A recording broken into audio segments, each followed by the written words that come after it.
Hi, today in this session, I am going to guide you through Gratuity Act. You must be aware what is gratuity. So in this session, I will be covering about the meaning, applicability of gratuity, important terms that are used in gratuity, eligibility, how to determine the amount, how the computations and payment has been done for gratuity, and if there's any tax implications on gratuity. So first of all, the gratuity is applicable to whole of India and it shall be applicable to every factory, mine, oil field, plantation, port and railway companies and also the establishments or cluster of establishments which is having more than 10 employees. Okay, so next coming to gratuity. Gratuity is some amount which has been given to an employee on completion or equivalent to 5 years.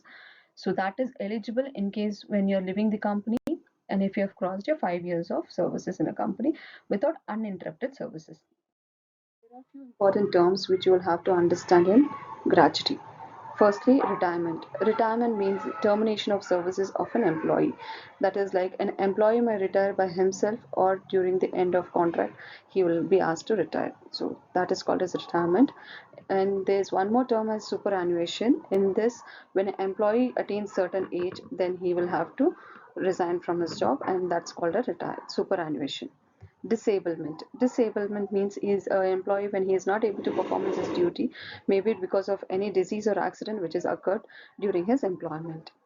One of the important term you will have to understand is wages. When you say wages in gratuity, it means the last on basic plus generous allowances. And continuous services. Continuous services means there should not be any in uninterrupted services during the period of employment. That is, in case if you have worked for 2 years and you're resigning a job and joining after 2 months, then you're completing a service of 3 years, then you will not be eligible for gratuity because there is an interruption in the services. How do you determine the amount of gratuity? When you have to know what is the amount that's going to be determined for your gratuity, then you have to make an application to the employer. Then employer will then value your gratuity amount. That is, he will in return give a response to you as a notice that after determining the value of your gratuity which is payable to you, and it is the responsibility of the employer to make the payment of gratuity within 30 days from the date it becomes payable. Coming to the eligibility of gratuity. So, as you all know, gratuity is applicable for an employee who's completed a service of equal to 5 or more than 5 years.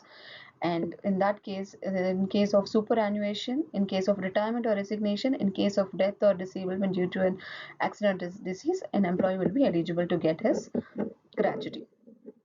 And what are the modes the gratuity can be paid? It can be a fund transfer, NEFT or RTGS, or through a bank check, or through a demand draft. Mentioned before, here I have mentioned a little bit in detail. So the gratuity is applicable for the employee who's done 5 years of services at the time of retirement.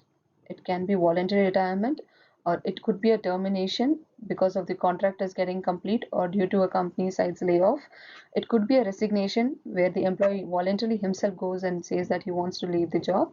It could be a dismissal from the company where the contract is getting to an end, or it could be the death, or it could be because of the disability during the course of being an employee. It's just not an employer has to know the gratuity. It's a right of the employee to know what is gratuity, if they are eligible, how it is going to be. So here I have given a formula how the gratuity is getting calculated. So the gratuity is usually calculated on the last drawn salary, that is your last basic plus DA, into the number of services, number of years of services you have completed during your employment, into 15 divided by 26. So here 26 means in a month that's going to be considered as 26 days. Okay, so let's assume that Ramu was getting a salary of 30,000. That is his basic plus DA was 30,000 and he has worked for 7 years. And then what would be his gratuity? So that the calculation will have to go like 30,000 into 7 years of services into 15 days divided by 26 days, which will come up to 1,21,154 rupees. This is also something important which you will have to know. Is the gratuity amount taxable? Yes, gratuity amount is taxable once it crosses the limit. The exemption limit is 20 lakh rupees. So in order to know the exemption limit and to know your eligibility for getting a tax exemption, there's a formula, that is your last drawn salary into the number of years of employment into 15 by 26, as we have seen in the previous example, or 20 lakh rupees, or the gratuity actually received. So in order to understand this, I have provided an example which will help you to. Now let's understand this with an example. Here Rohan is getting a salary of 1 lakh rupees, that is basic plus DA is 1 lakh per month, and he's entitled to receive a gratuity of 11 lakh 53,000, and he has completed a service of 19 years and 7 months. So here, as he's completed 7 months, we have to round off the number of years services to 20. So here I can see, as you can see, last round salary was 1 lakh, number of years of employment was 20, is 20 because it's more than 6 months. We have rounded off to the next number. The gratuity formula has been applied here, where he's applicable for 11 lakh 53,000. So as mentioned in the above one, we'll have to calculate the least of three. That is the actual gratuity computation. What is the actual gratuity which he has received, and what is the exemption limit which has been provided. So out of these three, if you see, the least value is the actual gratuity received. So the amount which he is received as 11 lakh 53,846 rupees will be exempted from. Here are certain important points which you will have to know regarding the gratuity. So as per the Act, for the calculation of 5 years, 1 year means you will have to work for 240 days, and that does not involve any underground work. And for those working underground in mines, it shall be 190 working days will be considered as 1 year. Any employee, contractual worker, or temporary individual who has done work for at least 5 continuous years without any interruption of services, then he shall be eligible for gratuity. And this 5 years is not applicable in case if there's any death or disablement of an employee.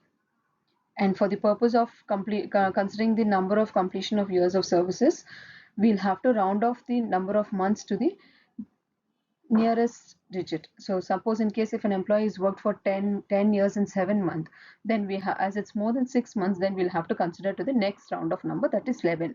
And if the same employee has worked for 10 years and 3 months, then we'll have to round off this number of services as 10 years.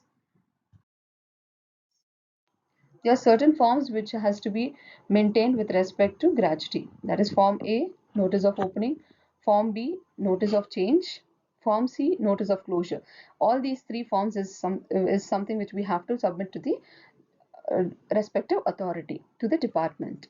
And Form F is a nomination form which has to be collected by the employer from the employee. Form G will be a fresh nomination. Form H in case if there is any modification in the nomination. Form I is the application for gratuity by an employee. Form J, application for gratuity by a nominee. That is, in an absence of an employee, it will be applied by the nominee. Then the Form J has to be used. Form K, application for gratuity by a legal hire. Form L, notice for payment of gratuity.